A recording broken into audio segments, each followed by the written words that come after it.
The morning is when she truly shines. It's before the world demands anything from her.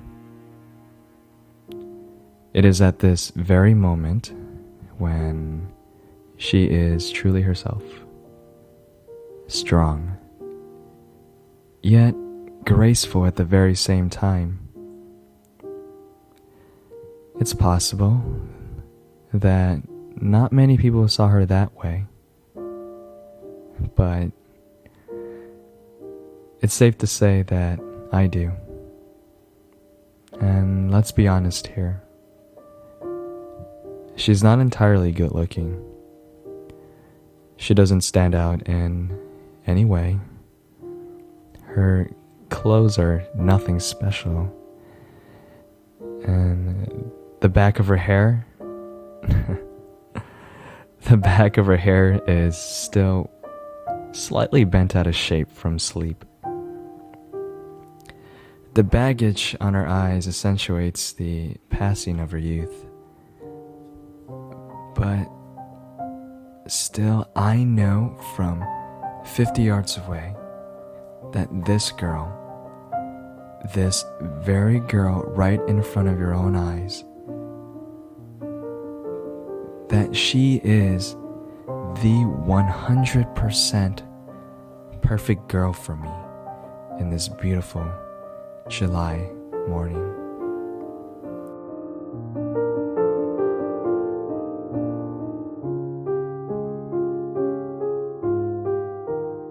Maybe you have your own particular favorite type of girl. Perhaps one with slim ankles, say, or big eyes, or graceful fingers. Or perhaps you're completely drawn to her for no good reason at all. Maybe you take a fancy for a girl who takes their time with every meal. But I have my own preference, of course. Sometimes I just catch myself staring at a girl next to me, mainly because I just so happen to like her nose. But no one can insist that his 100% perfect girl corresponds to the same preconceived type. Much as I like noses, I can't recall the shape of hers, or even if she even had one. But all I can remember for sure is that she was no great beauty. It's weird.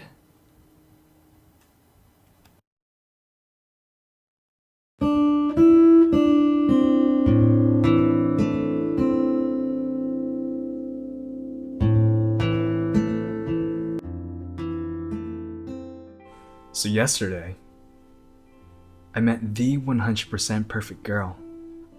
Really? Is she good looking? Not really. Your favorite type then? I don't know, I can't seem to remember anything about her. From the shape of her eyes to the shape of her mouth.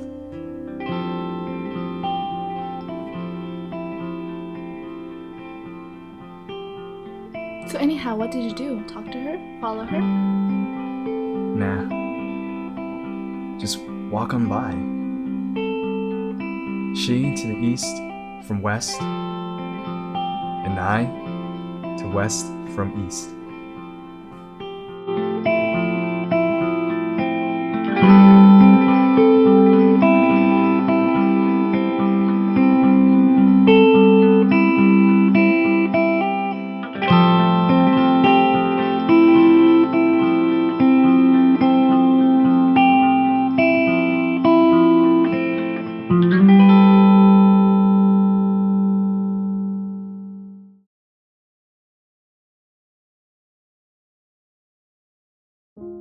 I wish I could have talked to her.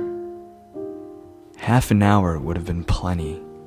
Just ask her about herself, and then tell her about myself and what I really like to do. I'll explain to her the complexity of fate that have led to our passing each other on the side streets of Davis on this beautiful July morning. And after talking, we would have lunch somewhere, or maybe see a movie together, or stop by a cafe shop to grab ourselves an iced coffee. And with any kind of luck, we might end up in closure.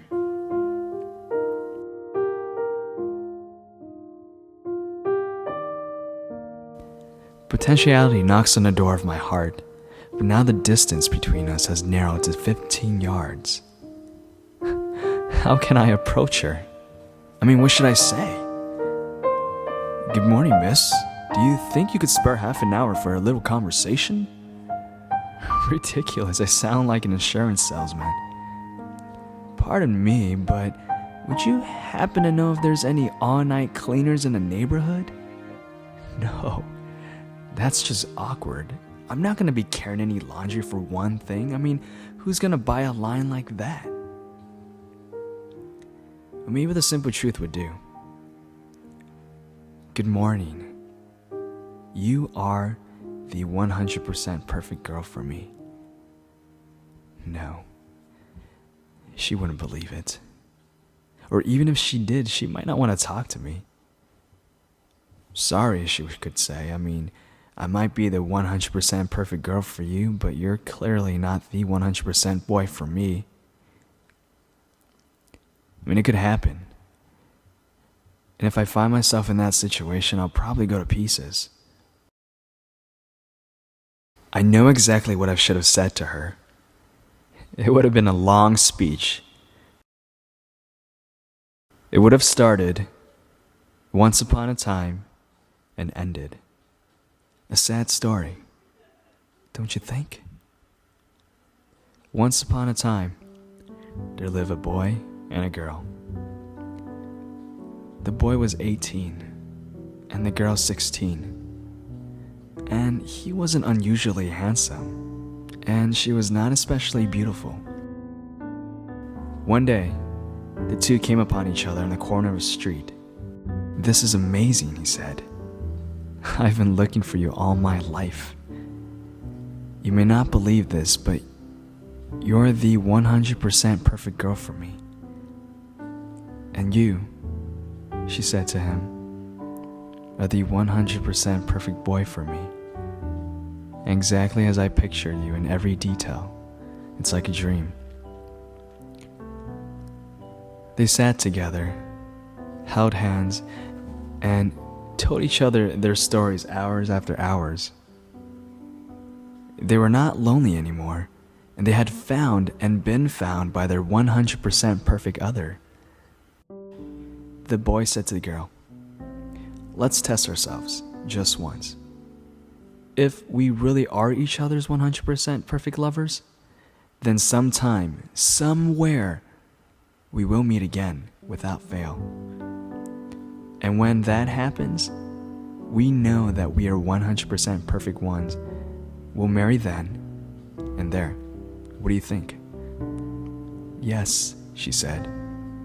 "And this is exactly what we should do." And so they parted, she to the east and he to the west. The test they had agreed upon was completely unnecessary. They should have never have undertaken it, because they really and truly were each other's 100% perfect lovers. And it was a complete miracle that they have ever met. One winter, both the boy and the girl came down with a season's terrible influenza, and then after drifting for weeks between life and death, they lost all memory of their earlier years.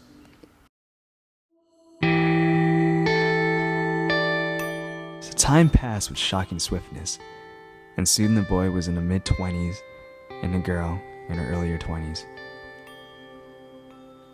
One beautiful July morning, the boy was walking from west to east, while the girl, intended to send a special delivery letter, was walking from east to west.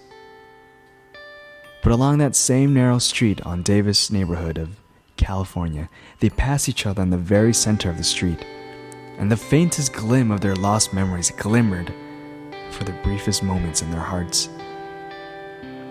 Each felt a rumbling in their chest, and from that there moment, they knew that she is the 100% perfect girl for me, and he is the 100% perfect boy for me. But the glow of the memories were far too weak, and their thoughts no longer had the clarity of that many years earlier, and without a word, they passed each other, disappearing into the crowd forever. A sad story, don't you think? Yes, that's it. That's what I should have said to her.